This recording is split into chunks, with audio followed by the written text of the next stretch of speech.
So what's up mga ka-over, magandang hapon sa ating lahat, magandang hapon sa ating mga viewers, sa ating mga followers, magandang hapon. For today's video guys, ipapakita ko sa inyo kung gaano kaganda ang ilog dito sa Bamban. Ito yung ilog na nag-ugnay patungo sa Angeles at doon pa papuntang Maribilis. Itong ilog na to. Itong ilog na to guys ay napakasaysayan. Noong World War II ay marami po ditong mga Hapon na nagkampo dito sa ilog na to. Ito yung ginagawa nilang liguan dati daw, sabi ng mga ating mga nakatandang nakatira dito. So ayan guys, nakita nyo sa aking likuran ay napakalayo at napakalawak ng ilog na to. At maraming naliligo ng mga bata dito. Kahit na mababaw na itong ilog na to ay mababaw na, pero nag-i-enjoy pa rin yung mga bata pagligo dito guys. So ayan, nakita nyo yung pinaka big rock dyan sa likod ko guys. Ayan po ang ipapakita ko sa inyo, dahil yan pong batong na yan ay maraming treasure marker guys. So ayan guys, punta natin at ipapakita ko sa inyo yung mga marker na ginawa ng Hapon noon. So ayan guys, malapit na ako at tumawid lang ako sa bato kasi medyo madulas. Ayan. So ayan, nandito na ako sa big rock. At maraming naliligo mga bata oh. Tuwang-tuwa yung mga bata guys. Okay, bakit kayo umiyak? Shh. Bakit umiyak yan? Inaway mo? Kaway-kaway kayo dyan. Kaway-kaway. Kaway-kaway. Ayan guys, tuwang-tuwa yung mga bata oh, naliligo. So ayan guys, papakita ko sa inyo yung sabi ko sa inyong treasure marker. Ito po ay napakalaki na parang kanal siya mga guys, mga ka-over.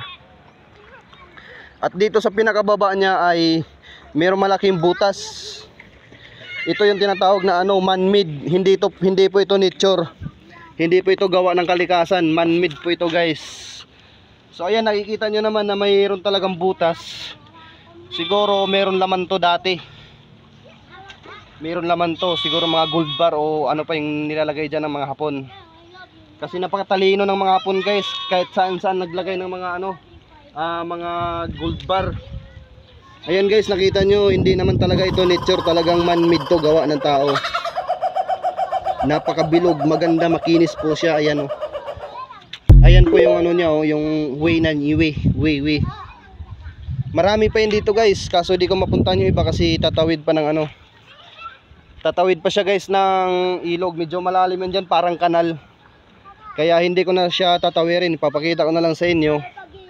Ayun pa guys yung mga kanal na yan guys oh. Maraming mga treasure marker dito.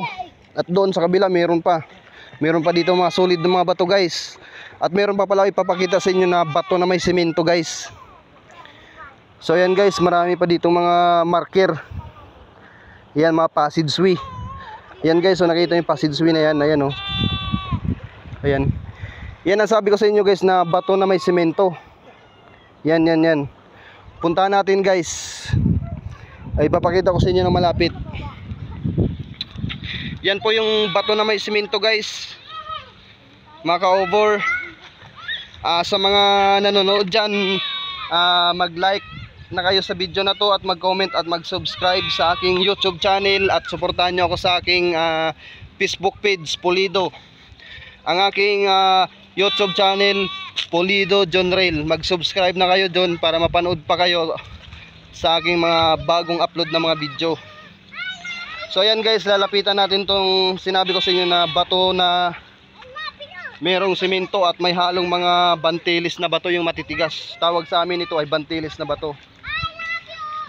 So ayan guys, marami dito mga man-made. Ayan guys, so man-made. Yan, sa mga ka-tates dyan, mga ka-treasure hunter, siguro nakita nyo yan. So ayan mga ka-TH, mga ka-viewers, mga ka-over, yung semento na yung mga ka-over, ayan o.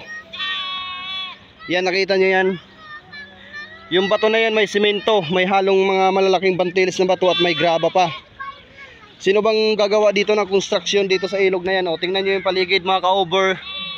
Talagang ilog to. Bakit nagkaroon dyan ng bato na may semento? Yung mga malalaking bantilis may halong semento. Yan po ang nakapagtataka dyan, bakit nagkaroon sila dyan ng ganyan. So ayan mga ka-over, Isabay nyo na lang ang mata nyo sa bidyong ito para makita nyo yung buong paligid ng ilog namin dito sa Bamban. Ayan, tuwang-tuwa yung mga bata na naligo. Ayan, dyan lang po sila nakatira mga ka-over. Dyan. Dati ay napakalawak ng ilog na to, pero ngayon lumiit na siya at medyo bumaba na yung tubig mga ka-over. So ayan, sa mga nanonood ng video na to, huwag nyo kalimutan mag-subscribe sa aking YouTube channel at mag-like at mag-suporta sa aking mga Facebook feeds. Maraming salamat. At mag-comment na lang kayo dyan sa comment section. At paki-share na lang po para maibahagi natin itong video na to sa iba pang mga tao, para malaman nila dito sa Bamban ay mayroon ilog dito na napakaganda. Pwede po dito mag-swimming, pwede po dito mag-picnic, kahit buong pamilya, kahit maraming pupunta dito ay kasyang-kasya dahil napakalawak po ng ilog na to mga ka-over. So ayun, nakita nyo naman sa likuran ko ay malawak at napakahaba. Kahit sino ay welcome po dito maligo dito sa Bamban River. Walang entrance, walang bayad. Hindi kayo sisitahin kung anong oras kayo maligo, kung anong oras kayo uwi. Pwede mag-overnight dito sa mga gusto lang maligo. So ayan, maraming salamat sa inyong panonood. God bless.